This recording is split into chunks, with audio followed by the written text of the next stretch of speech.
Hey YouTubers, thanks so much for checking out our channel. For those of you that don't know me, my name is Trish with Just Dance. And if you haven't already, please consider subscribing to get notified on all the juicy videos that we post on a weekly basis. And if you're wondering, these videos are gonna help you become the best dancer that you were meant to be. We focus on the technical aspect of dance, which is gonna really help you supplement what you're learning in your studio from your instructor, but also other patterns that you've been working on. So we're gonna help you to make those even better. So for today's video, we're gonna be going over 3 technical tips to help you improve your East Coast swing. So let's go ahead and get to it. Now, East Coast swing is known as America's fun dance, and it is characterized by its swing hip action and its liveliness. It's very energetic and fun. And so today I want to help you to really capture the essence of how to create that swing hip action in your body. So a lot of times your instructor's probably telling you, take small steps, take small steps. And that is true. We want to make sure that we're taking small steps, but we want to make sure that the steps are being driven from what your body is doing. So what I always tell my students is body goes, feet follow. Your body knows the way, your feet follow where that goes. So what I mean by that is when I'm doing just the chassés in East Coast swing, if we're just doing the triple steps and forgetting the rock step for just a second, I want to think about taking my body to the left to initiate the step. So in a way, my foot is catching me from falling because my body is stretching so far in a direction that I have to take a step so that I don't fall.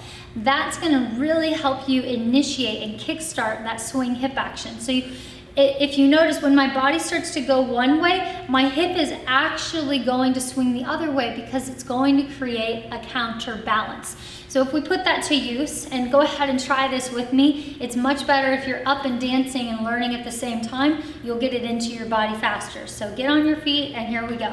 We're gonna reach our body to the side. You can choose left or right, and then your foot's gonna catch you. From here, we pull the other foot underneath us, and then our body goes again, and we finish the step.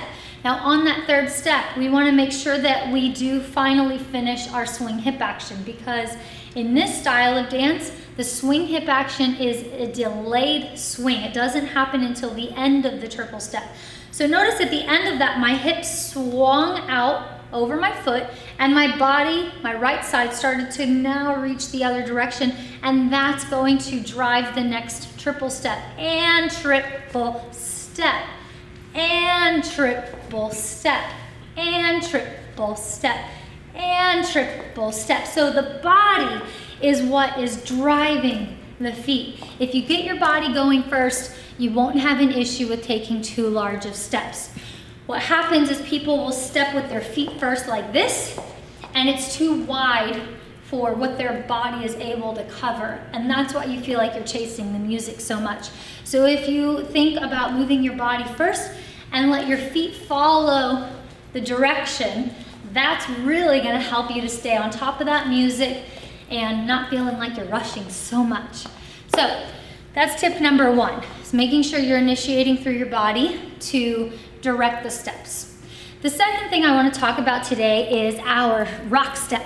So in the rock step, this is really fun because you're going to still put into use that Cuban motion that you've been working on in your other rhythm dances. And we want to really make sure we get a nice swing in the hips when we do our rock step. So I'm going to demonstrate this profile view, and I'm doing the leader's footwork for right now, but if you are following, make sure you do the same thing that I'm doing, but start with your right foot. Okay, so first we want to begin with preparing the body. So the hip has to start to swing upwards, and that will release your knee, which will allow you to prepare for your rock step. From here, you're going to reach that leg back. Now notice that the tops of my thighs are together, but my knees are just slightly apart. This is going to allow me to have a little bit more space between my heel and the ball of my back foot, which is going to allow me to have more room for this swing action as my knee straightens. If I step really small like this, then my hip's only gonna go so far and my weight's gonna fall into my heel as I rock back.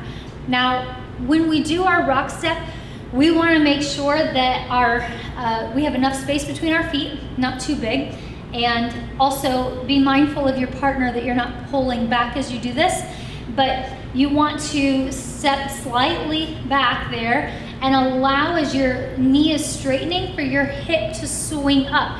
Now, if you look closely at my back foot, the heel is not on the ground. I'm not actually going back like this. I'm putting pressure into the floor. I'm pushing down, and that is causing energy to drive up through my hip to really lift. And then from here, I can replace my weight forward. That simple action, I say simple, it's really not that simple. It takes a lot of practice, and it's taken me a lot of practice as well. But that action is what allows you to get such a good connection with your partner, and it allows you to get good body action. So it really helps you to get into the essence of the swing dance. So I'm gonna demonstrate that again. I have my imaginary partner here, and as I do this, I wanna make sure that my hands don't pull with me. They have to stay here as if there's an imaginary wall that I'm hooked onto here, and the wall can't move. So I'm working away from it and then towards it. So again, I prepare the body. We're gonna extend that leg back.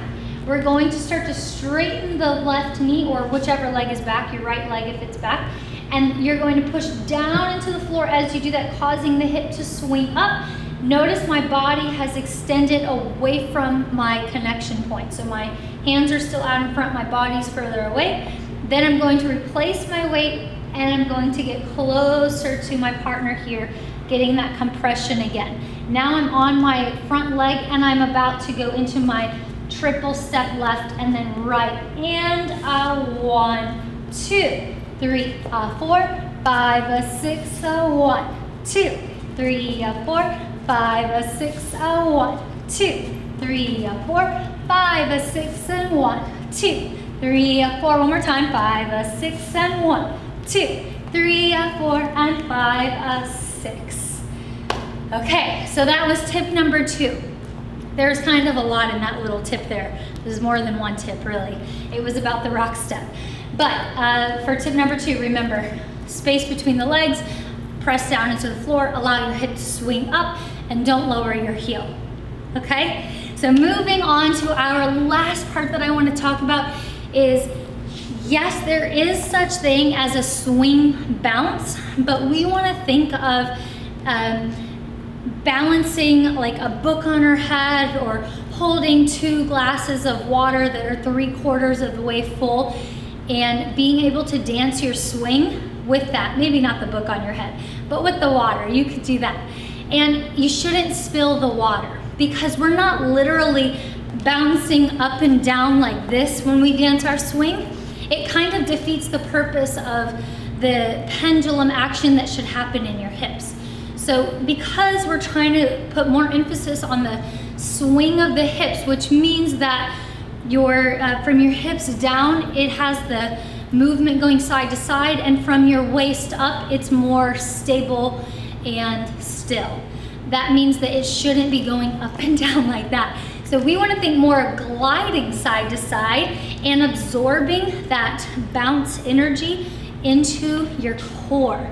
So that means that you need to be engaging your core when you dance and absorbing the energy in through your core. And when I say core, I'm talking about your stomach muscles, I'm talking about your sides, which are your obliques, and I'm talking about your back. So all of that is your core. The energy needs to be absorbed through that area. So when I'm dancing my basic, you'll notice that I'm not really going up and down so much as I'm going side to side, and I'm kind of gliding as I move. So I want you to try to incorporate this into your swing so that you're able to get more out of the swing hip action and less of the up and down that you might be doing currently, just because it's going to make it have better quality of movement that way. So let's go ahead and practice this one more time. We're gonna focus on our rib cage going side to side, which was our first tip, right? We wanna focus on allowing the body to initiate the size of your steps on the triples.